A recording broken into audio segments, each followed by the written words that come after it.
Peugeot je v zadnjih 3 letih šestega napredoval na 3. mesto v segmentu, kjer se proda ogromno avtomobilov.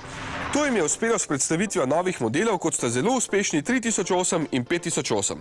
308, ki je pripadnik segmenta, ki v zadnjih letih sicer pada, pa je sedaj doletela prenova, da bo lahko še nekaj časa dobro vozil ob ostali konkurenci.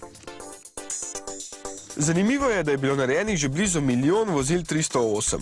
Med njimi pa je bil jasno najbolje prodajeni model s 5 vrati, četrtina je padla na karavan, v 2 letih pa jim je uspelo prodati tudi 5000 CC-jev.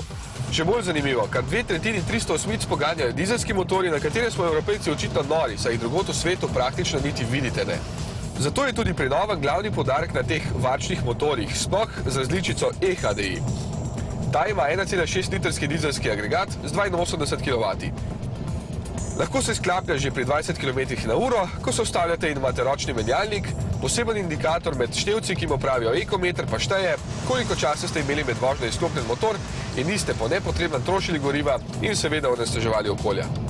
Ostali motorji imajo prav tako 1,6 ali 2,0 litra delovne prostornine ter moč od 72 do 147 kW, kar pomeni od 98 do 200 konjev, kolikor jih ima GTI. In kako ga boste spoznali na cesti?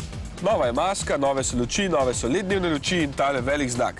Še več je kroma, ksenonske luči pa imajo lahko fancy črno podlago. Notri so novi malo boljši materiali in črno lakirana sredinska konzola. Pri vseh različicah pa si lahko omislite tudi panoramsko streho, tako da pri karavanu steklene površine lahko merijo kar 5,6 kvadratnega metra.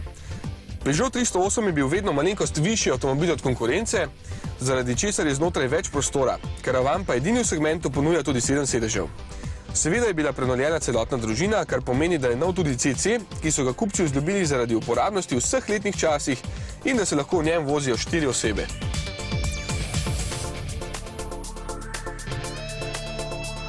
V Sloveniji bo na prodaj v začetku maja, osnovni 1,4 litrski bencinski pa bo stal 15 980 €. Varčni eHDI, ki ga bodo najbolj promovirali, bo stal najmanj 19 780 €.